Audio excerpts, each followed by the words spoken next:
Hello and welcome to the Post to Post podcast. It is podcast number 73, coming at you on April 28th. Round 2 has just started. My name's Neil, by the way. This is Brent. Hello. Round 2 has just started. I think almost every single series has played 2 games. There's only 2 series that have only played 1 game. That's the Colorado San Jose series and the Islanders Carolina. And by the time you see this or hear this, everybody will have played 2. Exactly, yeah. So by tonight, everything will be even. Now, to be honest, we don't have a lot to talk about in this podcast. Because so much happened in this past week, we had basically every elimination except for 2.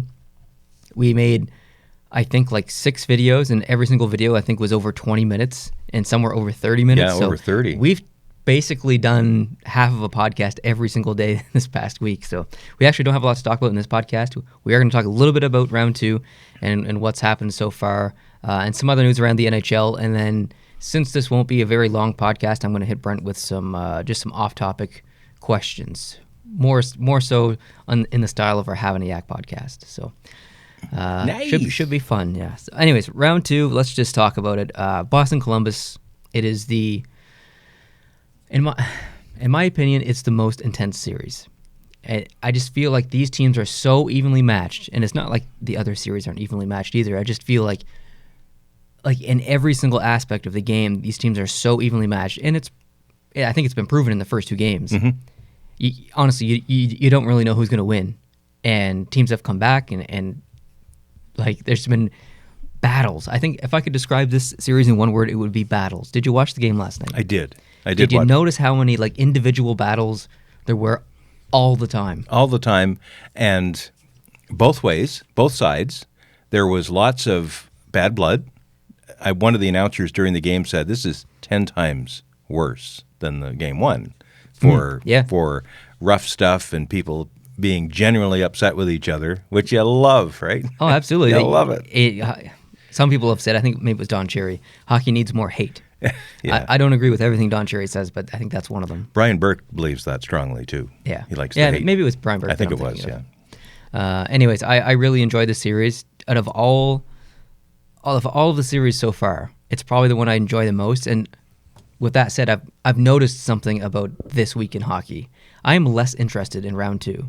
I am too. Way less interested. Isn't that crazy? And I think it happens for 2 reasons for me personally. I don't know about you. Number 1, round 1 was so ridiculously exciting that I'm almost emotionally exhausted from the roller coaster of round 1, and I'm kind of I just need like a little bit of a break. Right. I really needed a night's break in between round 1 and round 2. And you didn't get it. And I didn't get it, so I'm still emotionally not recovered. Well, I know we shouldn't share off podcast conversations on the podcast, but I remember 1 or 2 nights ago I came home from wherever I was and asked you if you were watching the game. And I think you were PVRing it, but you weren't watching the game. And you said something to the effect like, "I'm hockeyed out," or "I'm tired of hockey right now." And I thought, what? Yeah, this is Neil from Post to Post, and he's tired of hockey? I just needed a break. So many, I watched every single game from round 1, and then did all those videos and everything. I just needed a little bit of a break. I did watch those games, fast forward through some of them, but yeah, I really needed a break in between rounds, but. I would say that that's what I've noticed is that reason 1 is because I'm so emotionally drained from round 1. Reason number 2 is because I think I've realized that I enjoy cheering against teams more than I do cheer for teams, because in the West I don't have any teams to cheer against. I want them all to move on. Right. I like all of those 4 teams. In the East, I like the Islanders. I like Carolina. I would be thrilled if Columbus went on. The only team that I can cheer against is Boston. Mm-hmm. So that's the series that I'm most interested in. That's the one that I find myself not missing a second of, and always making sure that I see every single second. And I think that's a little weird. Not necessarily in a bad way, but just in a different way that I'm enjoying. I think it's because I want to see a team get defeated so bad that I'm cheering heavily for the other team. Mm-hmm. There's just more risk. Maybe it's a little bit more dangerous of hockey to watch, because honestly, between Dallas and St. Louis, I'm really not going to be upset. Yeah, there's not really much emotional risk in that series for me. So maybe maybe I do like a little bit of emotional risk in hockey. So I've come to realize that about myself in the past week. But and this motivates people in lots of decisions. It motivates people in political decisions. When governments don't get elected, they get defeated. Mm-hmm. People will go to the polls to vote against somebody. That's true. More so than they would go to the polls to vote for somebody. And that's not everybody. That's not all the time. But that's a really good point, actually. Yeah. Interesting. And I never thought about it like that until this week. So, yeah, that's nothing against Boston. They won a cup in 2011 or whatever it was. I'm just and that's fairly recently. It's too soon for me, even though it was 8 years ago. It's too soon for me. Yeah, I like Boston fans. They're nice people for the most part, but when you've got the Patriots in your hometown and you've got the Red Sox in your hometown, Celtics not so much, but and you got the Bruins in your hometown, you got lots going on for you. You got lots going on for you to cheer for. I want to say something about Boston fans. All right. Out of all the Boston fans I know, and I know a lot, I can only name one that has been, I would consider a bad fan or someone that I don't like. And that person is someone that I know before this channel started.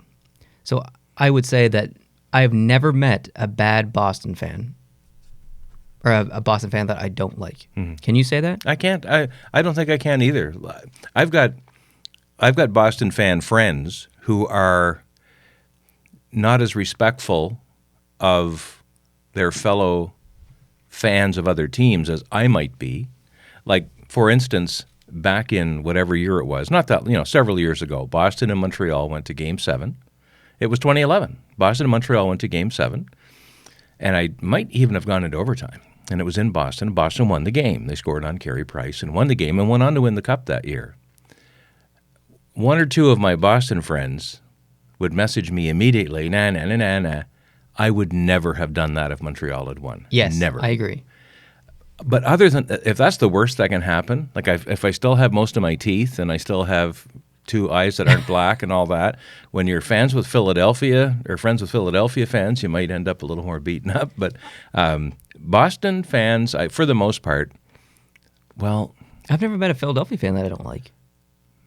I don't think I've ever met any either. I just know anecdotally from other people who have had their cars keyed and tires slashed and that kind of thing in Philadelphia, if it's obvious from their license plate that they're here to cheer for the other team. What team's fans that you've met or that you know do you dislike the most? Like what team would you say has the least likable fans and just in your experience? Well, this will be a little bit off the book here because I have said on this show multiple times this season that I want Toronto to do well because of all the long-suffering Toronto fans who I know who have waited way too long for their team to have success. Mm-hmm. That all said, Toronto fans can be some of the most annoying fans on the planet. I completely agree. I could not agree more. And I think that has a lot to do with where we live because, I mean, we live in Prince Edward Island, Atlantic Canada. Generally, there are three teams here that people cheer for: Boston, Montreal, and Toronto. Mm-hmm. Like 95% of hockey fans here cheer for one of the three of those teams. And there's a lot of Toronto fans, so statistically, we meet more Toronto fans probably than anyone else. Mm-hmm. So, but in the spirit of fairness, I'm also going to call out my own fan base, the Montreal Canadian fan base, because they can have very, very, very stupid phases. Absolutely. And, totally. And I'm a Montreal fan. I always try to approach my team in the spirit of love and support, but stern correction when required. But there are other Montreal fans out there, and some of them have commented on this show, where because we're Montreal fans, we're supposed to completely be blind to everything else that doesn't advantage Montreal. And if you're not doing that, then you're not a real fan. I challenge to a fist fight anybody who wants to come up here and tell me I'm not a Montreal fan. Dang. You'll be spitting your teeth out, boy. You'll be chiclets all over the floor in front of you. Just kidding. Man, the goat. The goat's mad. But really, Montreal fans, I guess I'll walk back a little bit. I know people who hate Montreal fans. They don't hate me, and they know I'm a fan, but they hate other Montreal fans. And I get it. I do too. I really do. Totally, yeah. So I'll just say it that way. I completely agree. Yeah. That was completely off topic. I'm not even sure how we got on that topic, but well, it was who you cheer for and who you cheer against, and oh yeah, okay, yeah. I guess. Yeah. Anyways, the moral of the story is I'm really enjoying this this Columbus-Boston series. Did you see the hit that Chara laid on to Riley Nash? I've seen all the hits. That was fantastic. The series is awesome, and that's like it's so physical. It's so in your face. It's awesome hockey. It was amazing. But that hit in particular, like he was hittable because he had just gotten rid of the puck. Yep. So he was hittable, and he didn't have his head up. Chara, you can't accuse Chara going up on somebody. Yeah, that's true. Chara's up on everybody all the time. When Chara's laying down, he's up on half the league, right? Anyway, it was beautiful. Beautiful. And to his credit, Nash, he was a little shaken up. You could see him on the bench kind of like, what was that? But later in the game, he was back in and he was playing well. So, that's the best part. No one got hurt permanently. Did you see the play in last night's game where I can't remember who got cut in the eye off a face-off? Yeah. And then they took them like 4 minutes and then they put someone in the box and that was really strange. That was way out. Why did they do that? Do you think they did that because of what happened in San Jose? Not necessarily, but it was clearly in everybody's mind. Yeah. I think it was important, and apparently later on the commentator said it was the off-ice official that initiated the conversation to see which stick actually hit them in the face. Whose stick? What off-ice official? There are off-ice officials. There are people in the penalty box. There are people up in a booth somewhere. There's off-ice officials all peppered all throughout that arena. Where have they been? But the point somebody made on the broadcast last night was if they're going to go back and get the headphones on to figure out which of those two Columbus Blue Jackets high-stick the Boston player or the other way around, whatever it was, then why wouldn't they do the same thing the week before? Yeah. On the cross-check. Exactly. Like it calls into question and actually proves the point. And I think it was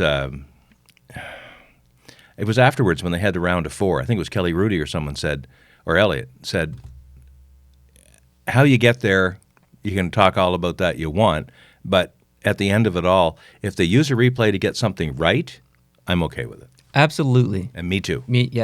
100%. Get it right. How you trigger the replay, how many you give them, how much time you waste doing it, I don't know. Someone can figure that crap out. But if you've got the technology to get something right that maybe wasn't right on the ice, because I've seen high-sticking calls where the guy high-sticked himself or his own player high-sticked him, but it just was such a mess. And all of a sudden the head goes back and there's a guilty-looking opposing player skating away. 2 for you. And I don't understand it because we knew about 4 minutes before they did whose stick it was. That shouldn't happen. Like they should have the camera angles available. Someone should already have that clip queued up for them so they can see it. I think they did. I think the 4 minutes was, what are we going to do? we know we got it wrong, but what are we going to do? I think that was the 4 minute conversation was to how to get out of this mess. Dang.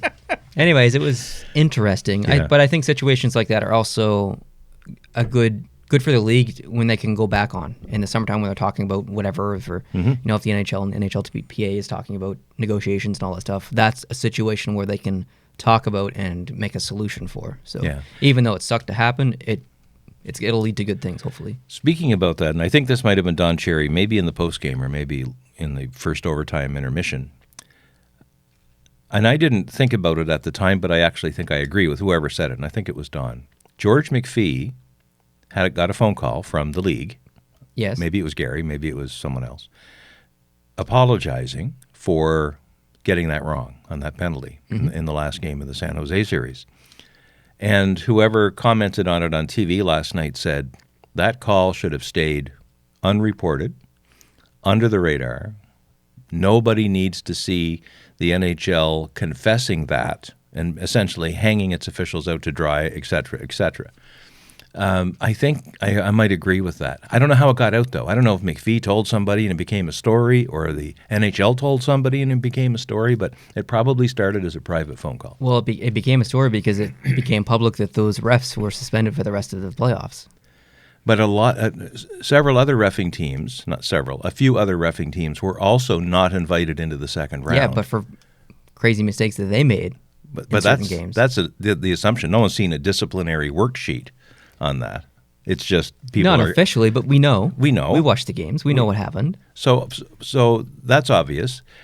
I'm now following, and I think maybe you are too, and maybe it's because of your linkage, or you retweeted something from them. This NHL officials Twitter account. It's they follow the refs.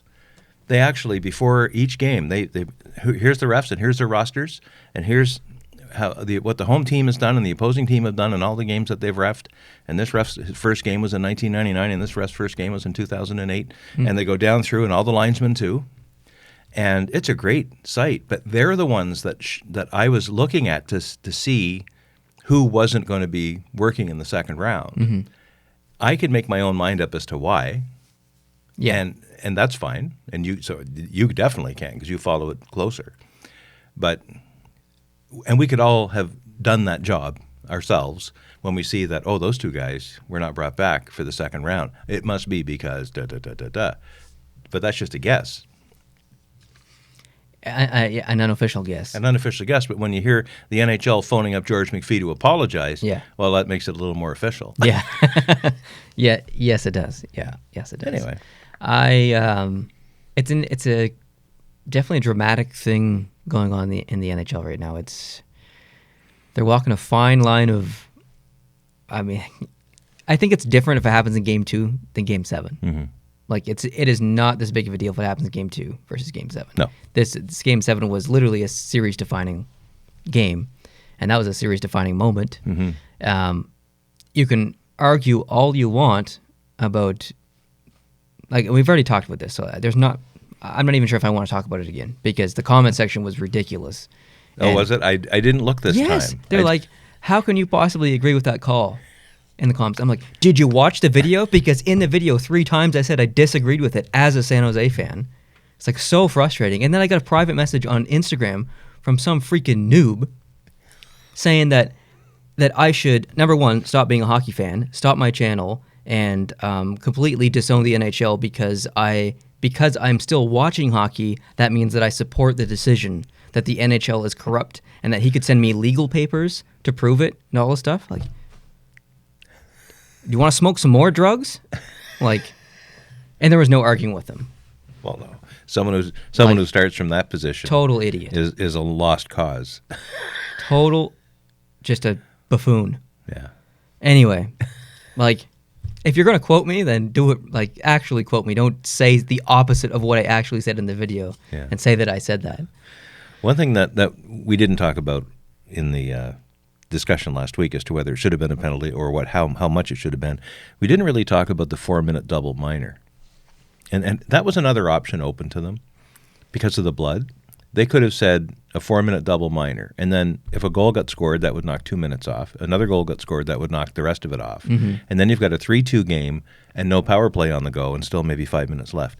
That might have been a fairer way to get to this, but it's those other 2 goals that in the 5-on-4 that just it was probably one of the worst calls I've ever seen in a hockey game. Yeah. Because if they had have seen it correctly, personally, I think they didn't see what happened. I agree. And then they just made it up in their head and decided to call something. I agree. That's my opinion. Yeah. And that is the wrong opinion. I don't want to say I'm glad that they're suspended, but I'm glad that they're taking a little break off reffing and hopefully had a little bit of a talking to, because that is unacceptable. Well, there's no such thing as a wrong opinion. That's the beautiful thing. Opinion is a belief. Opinion is how you feel about a set of facts. Now, there can be facts that are wrong that need to be fixed. I think we have all the facts. You and I can look at the same set of facts and have different opinions. And neither one of them is right or wrong. One might be more lined up with the facts in the mind of the other guy, but opinions are okay. I won't say it because it's a family show, but opinions are like a certain body part. Everybody has one. Yeah. Right? There's nothing wrong with having an opinion. No, there's not. But I just don't if there's off-ice officials who can step in and do whatever,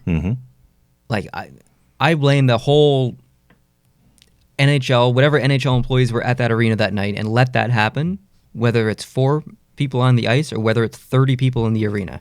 I don't care how many people it is. Why didn't someone step up? If they have the authority to step in or step up and say something, why didn't they? So to me, whoever is in that group is to blame.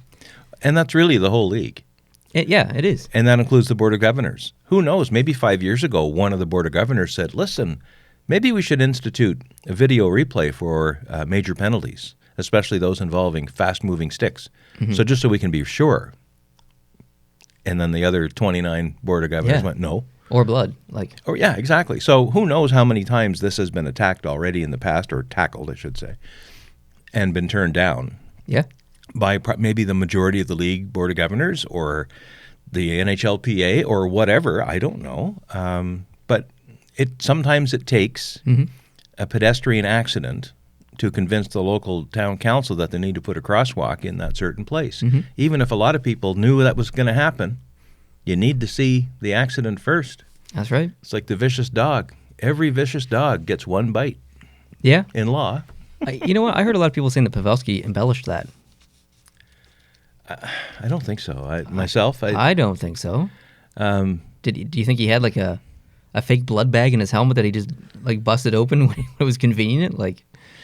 Now, I suppose I didn't. Of course, we don't know very much anymore because there's some edict from on high that when someone is rolling around in the ice and they're fountaining blood, that the cameras show the crowd or the coach or the goalie sucking on a water bottle. They don't actually show what's going on. I heard from one of the players later, or I read it, that he was convulsing. Yeah, I actually read that too. Now, I was convulsing just now too, but I don't think anyone needs to have a penalty for that. But it's, I don't know. I don't think he embellished the fall. I don't think anyone is that good. Did he spend a little more time down than he otherwise would have to maybe try to draw a bigger penalty? I don't know. I really don't, and I'll never know because the cameras were pointed away. I don't think so. I don't think so. Yeah.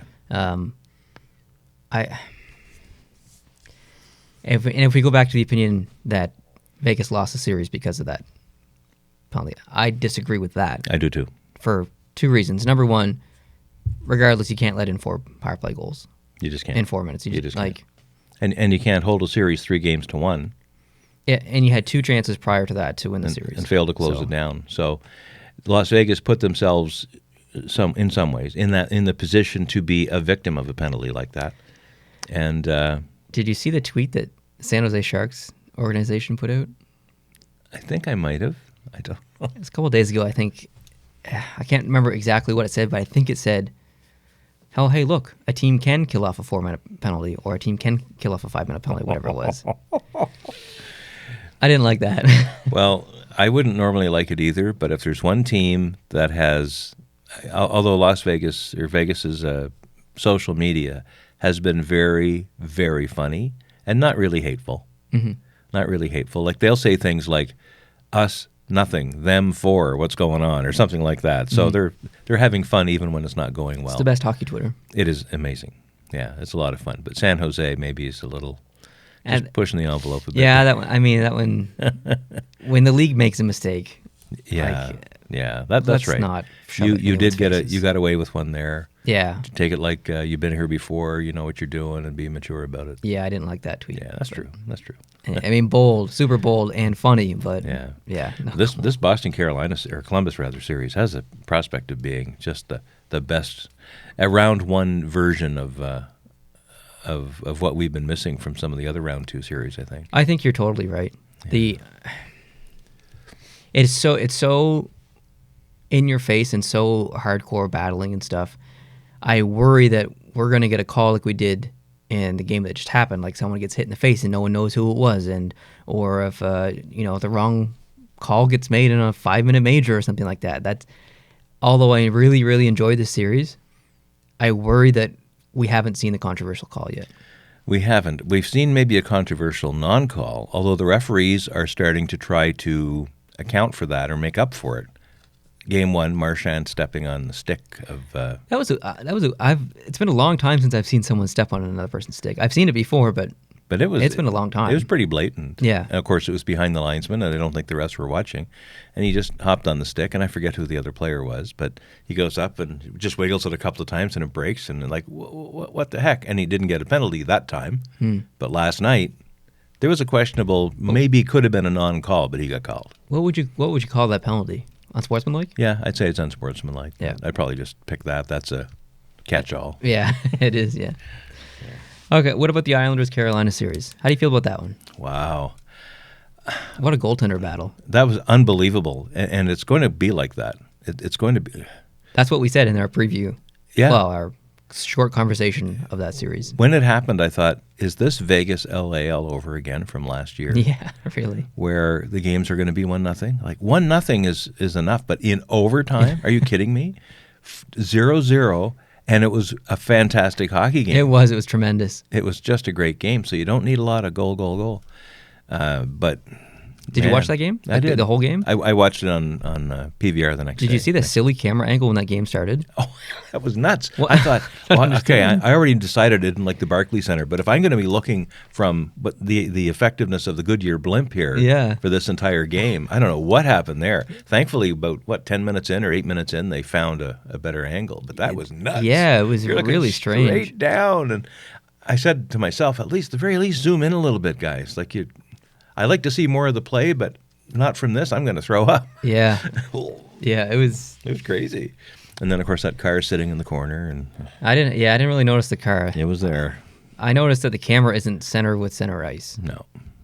And I know that's such a silly thing to be upset about, but it's really annoying as a viewer. It's only annoying when it's showing the neutral zone. Yeah. Because then you know it's like you just know consciously that you're not in the center. Yeah.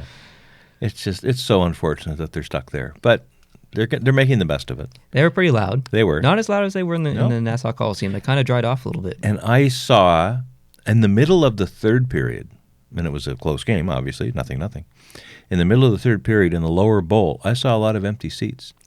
And when I first saw them empty, it was early in the period. I thought, okay, they're just getting their Frosty Pop and they're on their way back. But 10 minutes in, those seats, a lot of them were still empty. Some of them had people in them. I didn't notice that. And I don't know if that's people who bought tickets and left or just, I don't know.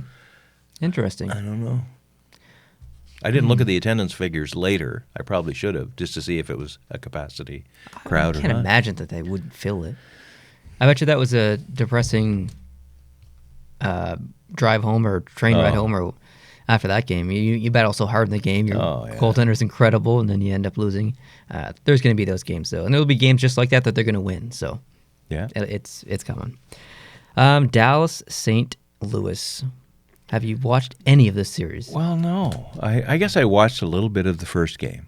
I didn't see any of yesterday's game because I was in Nova Scotia for the day, although I guess it wasn't going to be PVR'd until you hit record on it halfway through period. Halfway through the game. I was going to say period number one. I won't say that. The first period.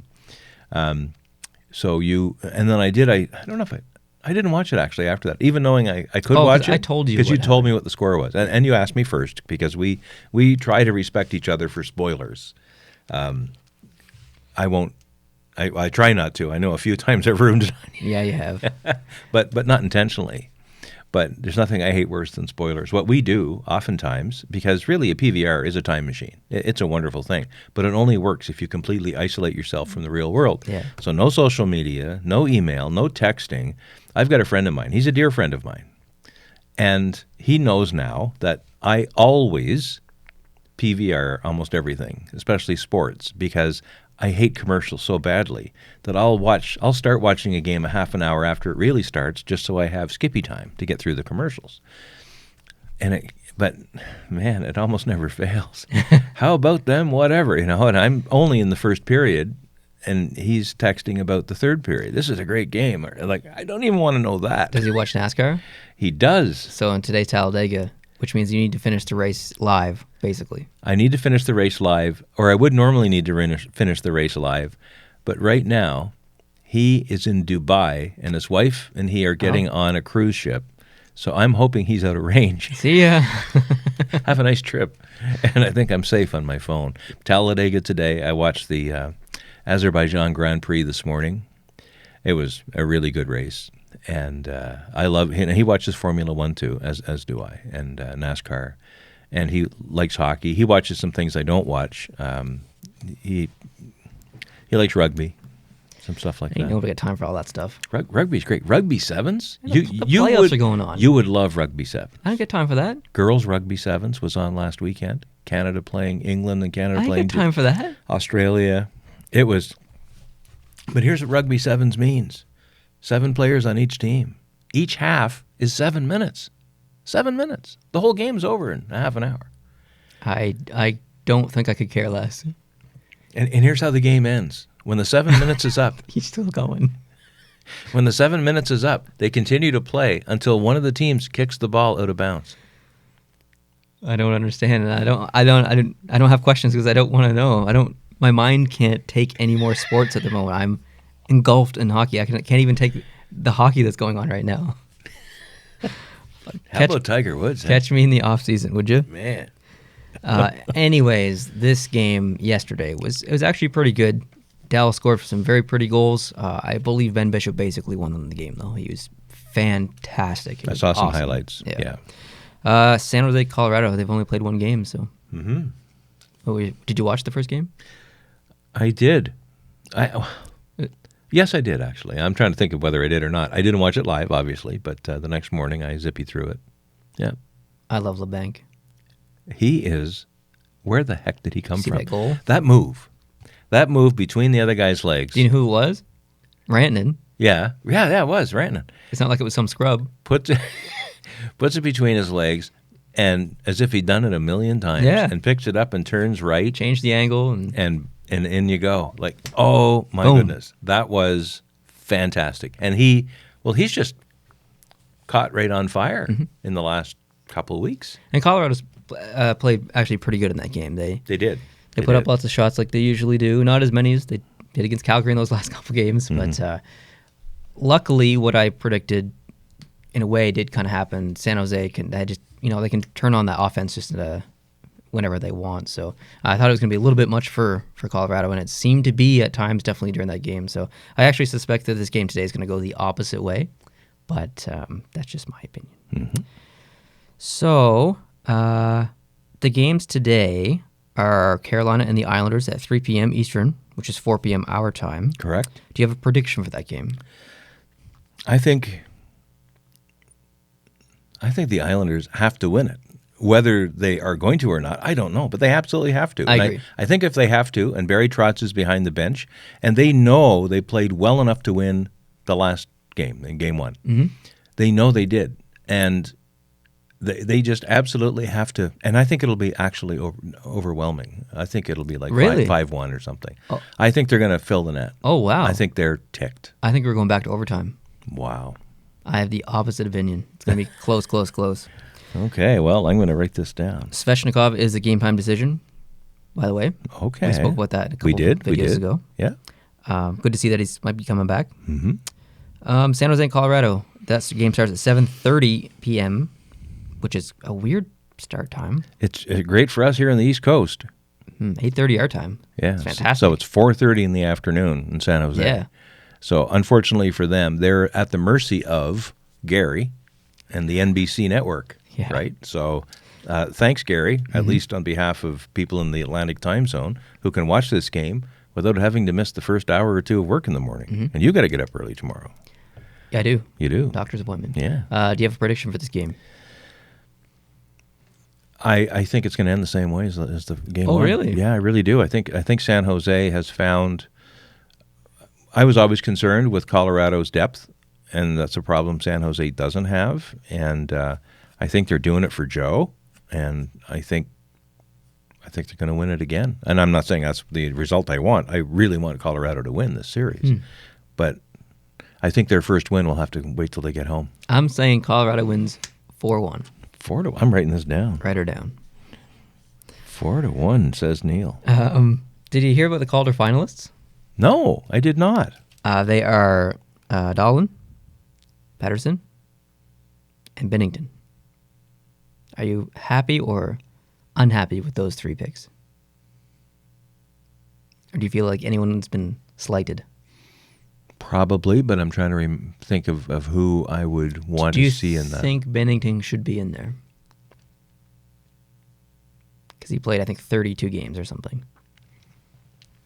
Well, in a list of the top 100 rookies in the NHL, he might be number 3. In other words, I don't mind him being on the list, but I don't think he's going to win, or should. I feel like 3's not enough. I feel like it should be 5. Yeah. Well, I think Heiskanen should be there, my opinion. He was incredible. I can't believe he's not, but he's incredible. Of course, we have to base it on the regular season. I know. And not the well, no, not but the he playoffs. had a fantastic regular season. He did. But then again, if you have 5, then you've got 5 people in Las Vegas for the awards show, all with their families. They're going to be there anyway, probably. I just think if they narrow it down to 3, then you could even argue that Brady Tkachuk could be in there. Oh, yeah. Yeah. I don't know. Anyway, that's all. Honestly, that's all I have to talk about today as far as hockey. We talked about so much hockey this week that there's what else are we going to talk about? We've already talked about everything. There's no other news. The only other news is in the AHL, Columbus's farm team beat Tampa Bay's farm team. They defeated, I think it was the Cleveland Monsters. Mm-hmm. Were playing the Syracuse Crunch, and they won. So both Columbus teams upset a Tampa team, which is awesome. So I think the Cleveland Monsters play the Toronto Marlies now in round 2. Well, if it's any consolation to Tampa Bay area fans, their baseball team is in first place. There you go. In their division. So, do you have anything else to talk about that's hockey related? That's hockey related? No. Okay, what do you have that's not hockey related? Very little. Actually, maybe nothing. Okay, I have questions for you then. All right. All right, so you're going to go on a vacation here pretty soon. Indeed. You are going to the UK for basically 3 weeks. Just shy of 3 weeks, correct? Yeah. 2.5. So that's less than a month away, which is pretty cool. So I have some questions about your trip. Because actually, I don't know much about your trip. I'm kind of not asking questions on purpose because I want to see the videos and stories and stuff when you come home. Yeah, I will be vlogging with your G7 camera. Yes, so he's going to vlog. I need to do some practice vlogging. In a couple of days, I'm going to New Hampshire. I'm going to practice vlog. Practice vlog. Yeah. Okay, so what are you most interested in seeing on your trip to the UK? Could be a building, could be a graveyard. Like, what specifically are you most excited about? This will change as I continue to do research. But as of right now, I think the thing I'm looking forward most to seeing is the Tower of London, because I've seen and read a lot about the Tower and its significance in British history, English history, and I know I'm really going to enjoy my tour because I will be woke to the Tower of London. The goat is woke. The goat is woke in the Tower of London. But I know when I come back, it will be only one thing on a long list of the coolest stuff I thought I ever saw in my life. So we're just thrilled to be able to go. Every day will be just chock full of stuff. The relaxing days will probably be on our train days where we go from city to city on the train, and we can just sit back for 4 or 5 hours and decompress a little bit, look out the window, and not have to worry about stuff until we get to the next station. So, yeah. So I think Tower of London, but there's a long list of things I want to see. So, all right, question number 2. Yeah. Are you going to wear your goat shirt over there? I wasn't planning to, no. But aren't you going to a place that's called like Goat Mountain or something? Oh, right. Well, yes. So that means I maybe should pack it. Yeah. You'll decide which one. I have a gray one and a red one. Right? Wear the red one. I think Audie got the red one. Okay. Yeah. I will wear the red one. There is a place on the Isle of Arran. It's actually a mountain, and why it's called this I don't know, but the name of this mountain or hill is Goat Fell. Excellent. So I'm hoping to get a selfie or your mother to take a picture of me. Goat Fell is not just a little... You're not going to hike it. I'm not going to hike it. You want the sign, I think is what you're going for. I want the sign. There's a sign near the foot of the trail that will say Goat Fell this way, and hopefully I'll stand right where the arrow is and maybe pretend to fall or something. Yeah, that would be funny. We'll try to do something like that. But I think I'm capable of hiking it, but I just don't want to do it alone, and I don't think your mother's keen on going up to the top of Goat Fell. Nope. Because Mrs. Goat does not want to fall. No, so, that's right. Yeah. Okay, so after the UK, where would you like to travel next the most? What's your next vacation, basically?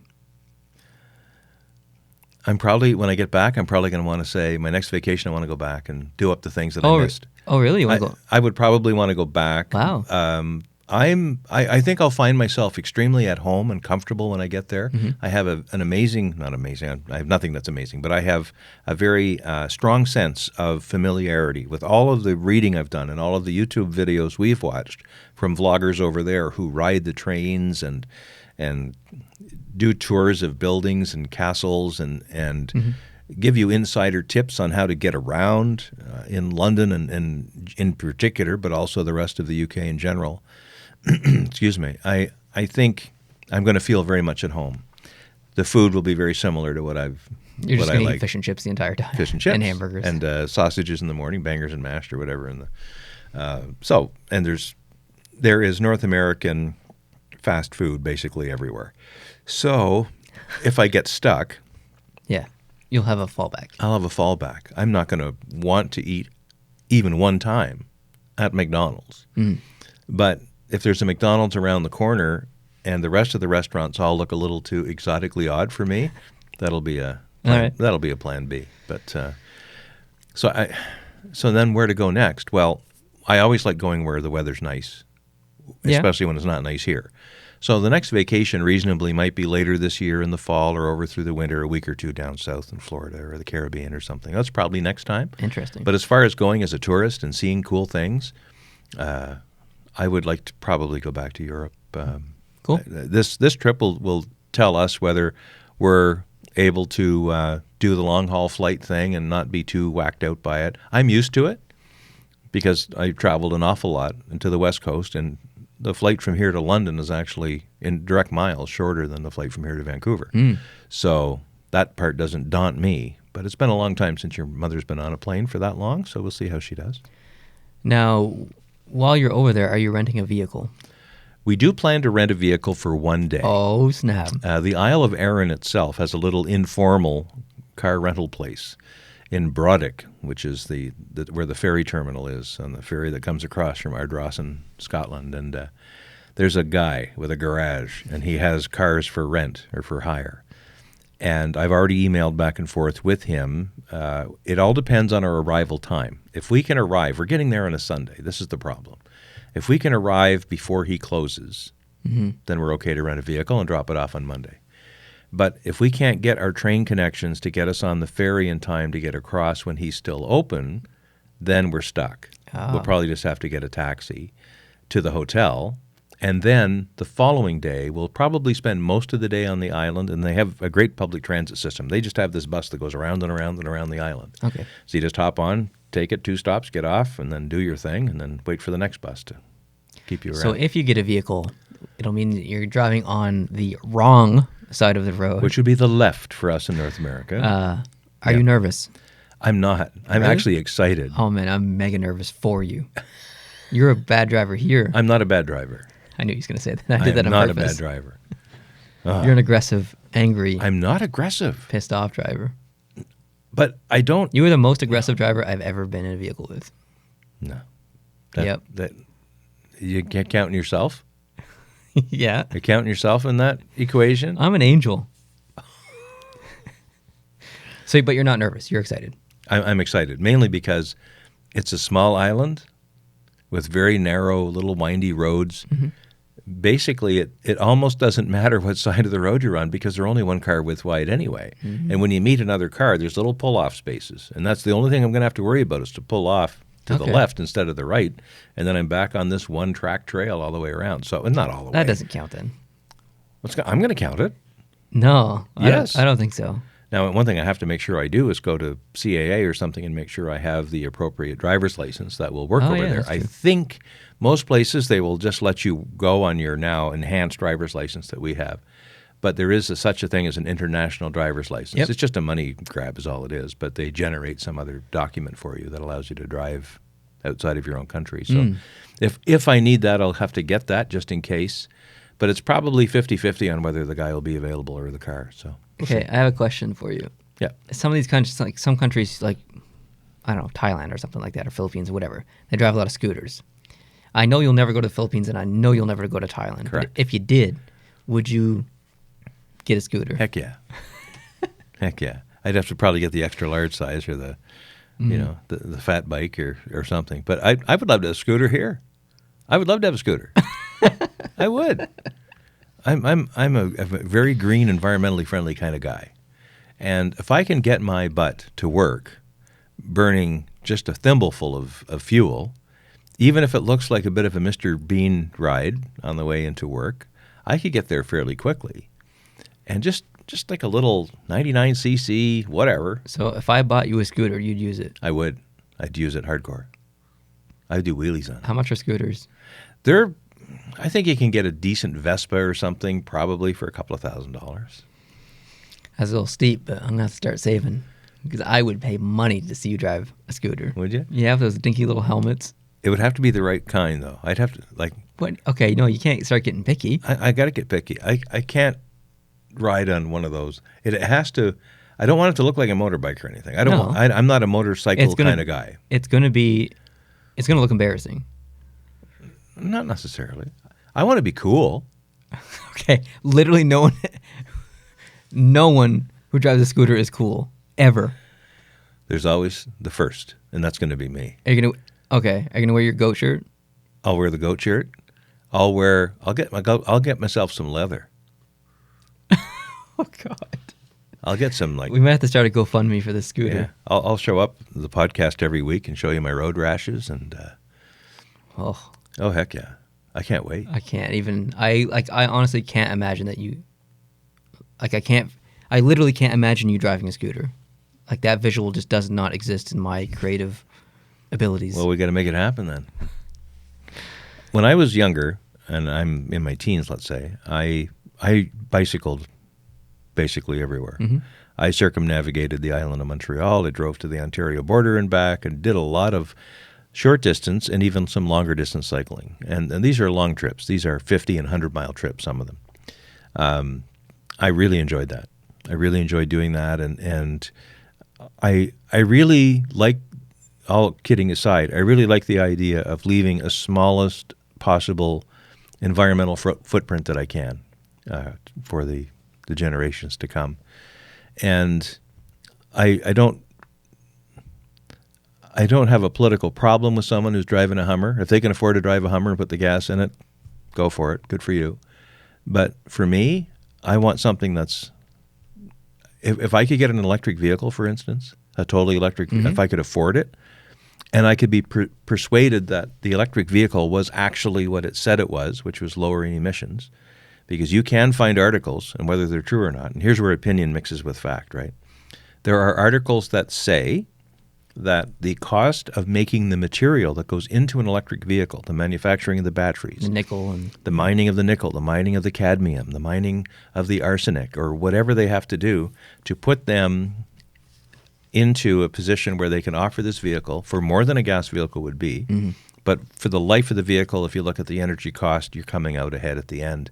But then you've got to dispose of this stuff, right? Exactly. So I want to be sure that it's a fair apples-to-apples comparison. If I buy an electric vehicle, am I really just saving a little bit of electricity and everything else is actually worse off because that vehicle was made? Mm-hmm. I think my jury is out on that. So what do you think? I think right now it's probably not something I would want to do, and I think it's more expensive to make an electric vehicle than it is to make, when you look at a vehicle, you go from the time the vehicle is created until the time the vehicle is disposed of, and all the energy that's used in the making of the vehicle, the running of the vehicle, and the destruction of the vehicle. So if you look at that entire equation, we're only owning it for that middle part and putting some electricity in it. But I think right now probably an electric vehicle, that end-to-end cost is likely higher than it is for a regular piston-powered vehicle. However, there is an investment time on the go here.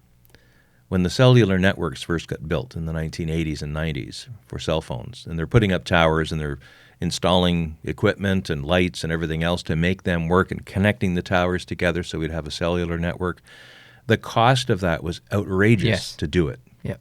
And it cost me, my first cell phone, I paid $99 a month if it didn't ring. In the 90s? In the 90s. 1992, I got my first cell phone. It was a Motorola bag phone, 3-watt. It's a beautiful phone. I remember it. Yeah. It was $99 a month just to have it. And there was an activation fee of a couple of $100 to get it enabled. And I hardly ever used it. But I had it. And sometimes I did need it. You were posh. I was very posh, yes. But I think the continued use of cellular technology, the continued use of electric vehicle technology will drive the cost down because people, companies, Tesla, whoever, will get better at making more efficient batteries for less cost. And there comes a critical mass time there where things get cheaper. But does it reduce the environmental cost? Well, I'm including that in my answer. So I think eventually an electric vehicle will be made that is easier on the environment from end to end. Because they won't end up using nickel or some of these other elements they'll figure something out. They'll use They probably already have it figured out. They just can't mass produce it or whatever. And it's probably something like that. I heard there was a battery that they've developed that's going to replace LiPo and replace all these other ones that lasts like 20 years or something like that. Bring it. And it's super environmentally friendly, and it's I didn't go in depth into the explanation of how it works or whatever, but is it a white apparently horse it's with already a big made. horn on his nose? It's already made, but the cost to use it or to develop it, whatever, is just astronomical at the moment. Wow. So, well, I know one of the things I was at yesterday in the event I was at. It's a radio hobby thing in Nova Scotia. There was a guy from the University of Moncton who is part of a project of students, some faculty, and some researchers who are working with the Canadian Space Agency to launch a microsatellite into orbit. It's a CubeSat, about the size of a box of Kleenex, a little smaller than that. And he was talking about batteries. And they still have the opportunity at this stage of the flight or pre-flight to decide what kind of battery they want. And the battery they think they've settled on is made in Europe. And I don't think it's a LiPo necessarily. I would bet $1,000 it wouldn't be a LiPo. Yeah, but whatever it is, the technology is very expensive. And a small battery that's maybe the size of not much bigger than a package of gum, is like 4,000 euros. One battery. And they need to have like X batteries, right, to make this whole thing go. And solar panels, made of a special kind of material for the solar panel. Not your regular crystalline stuff. It's some other kind, gallium arsenide or something is the material in the solar panel. And it's per square centimeter. It's exactly. Hundreds and hundreds of euros or whatever. So we need to use this stuff, though, and figure out the best way before we can actually decide whether we want to deploy it into our economy. And that costs money. Yep. So totally. I don't think I'd buy an electric vehicle right now unless I get persuaded that it's cheaper and that I can afford it. Then in the long run, than a piston gasoline-powered or liquid-fueled powered vehicle. But I don't begrudge the fact that other people are doing that. Good for them, because someone needs to be the early adopter of everything.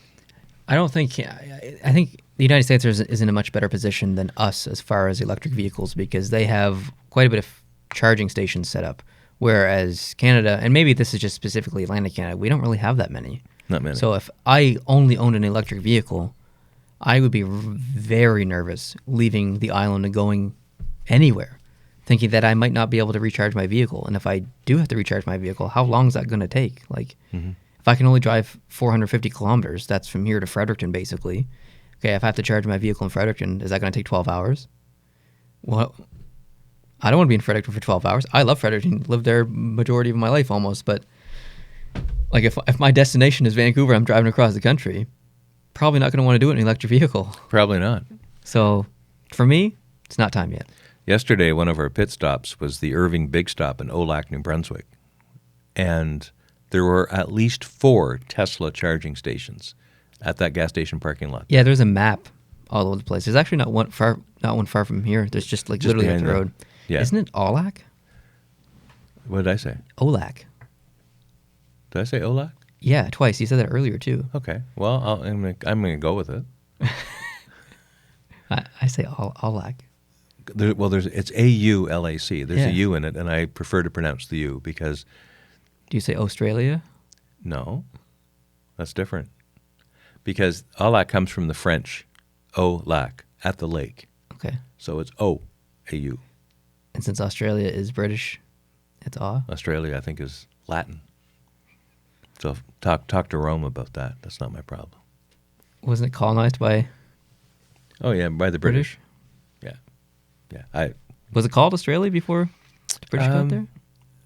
No, it wasn't. I don't think it adopted that name for a while. Initially, it was like New Holland or something. Oh, yes. I don't know if it was you that told me that or someone in the comments or what, because we did Australian trivia. We did, on the second channel. Yeah. Like I know they adopted the dollar, the Australian dollar, only in the 1960s, I think. And they have had a similar constitutional evolution to Canada because they started off as a British colony. Yep.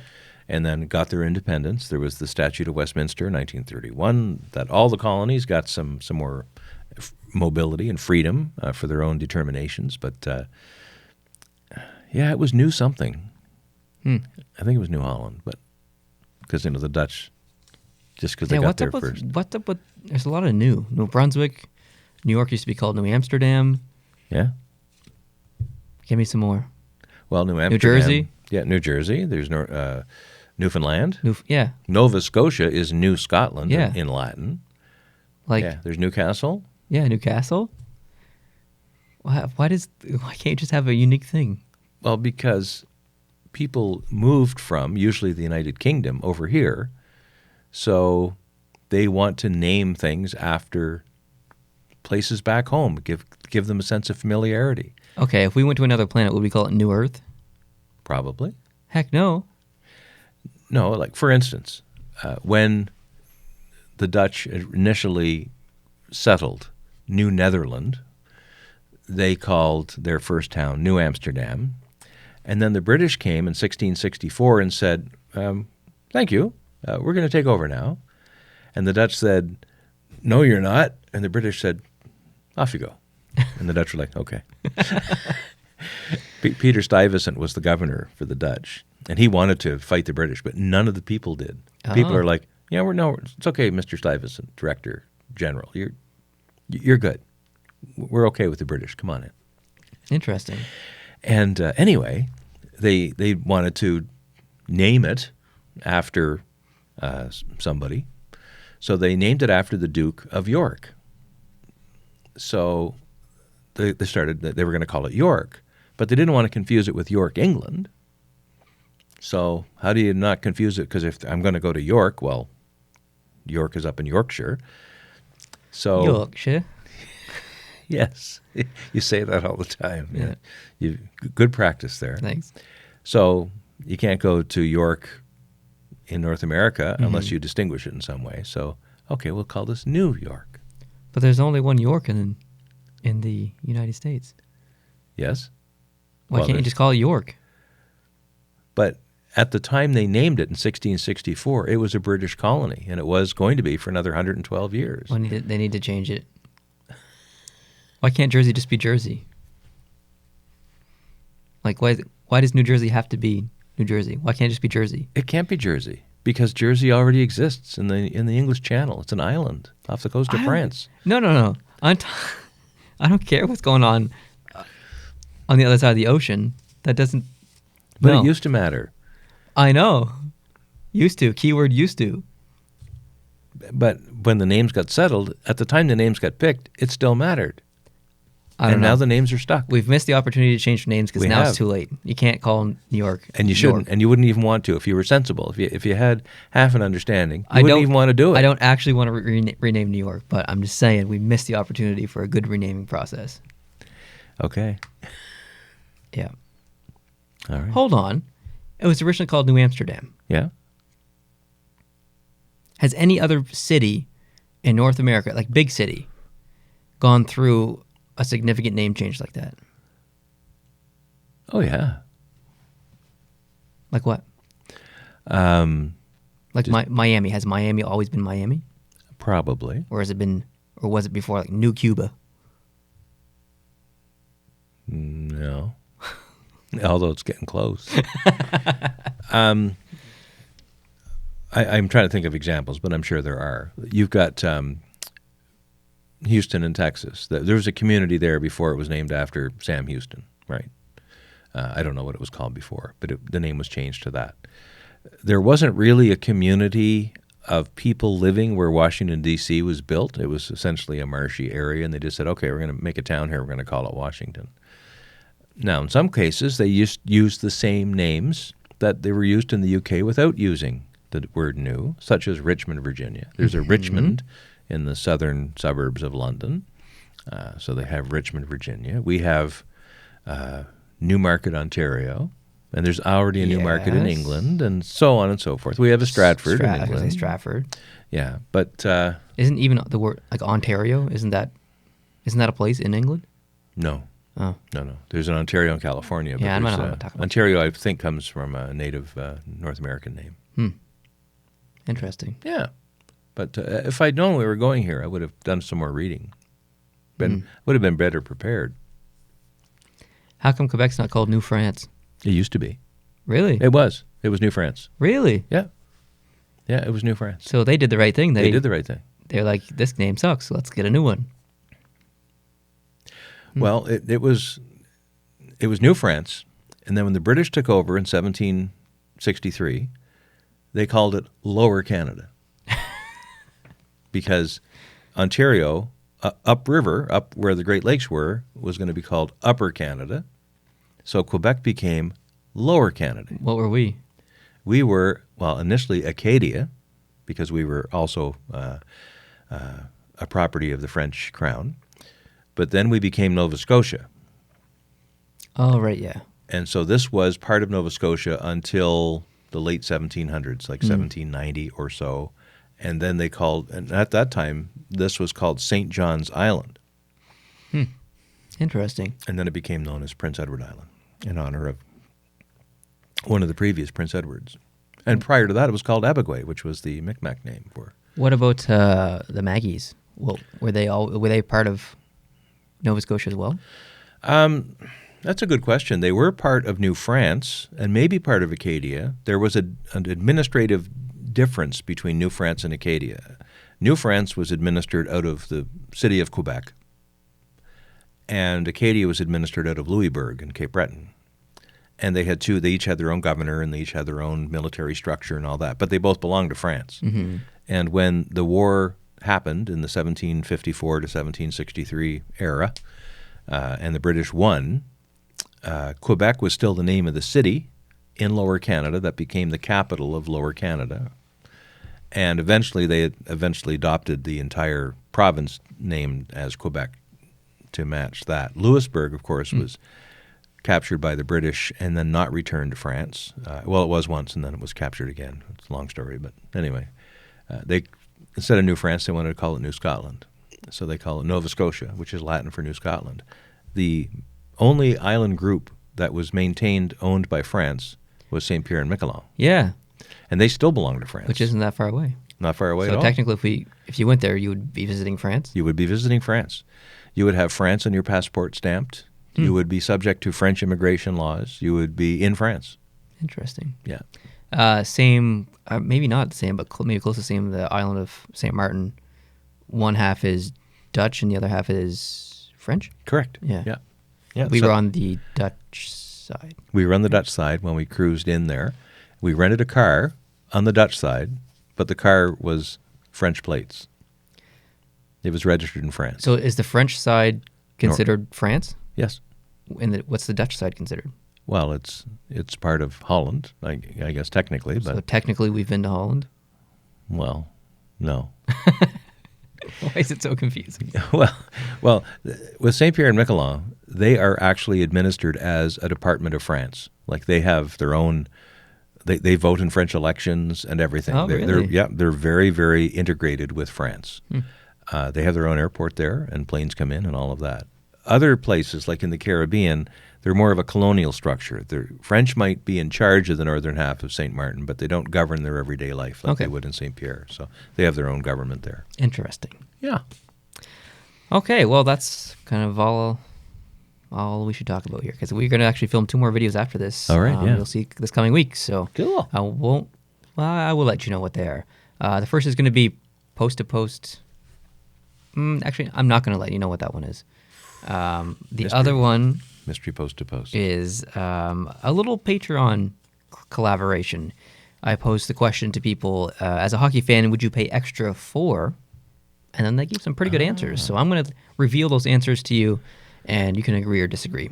And I think you might have some of your own. So Right on. we're going to do that next, and you guys will see that in a couple of days. So if you're not subscribed to our Post to Post channel, I hope you can hit the subscribe button so you can see that upcoming video very soon. Thank you so much for watching this podcast or listening to it. If you're listening on iTunes or Google or whatever podcast app you use, we appreciate that. Hope you're watching lots of hockey and enjoying it, and we will see you next week for podcast number 74. Adios.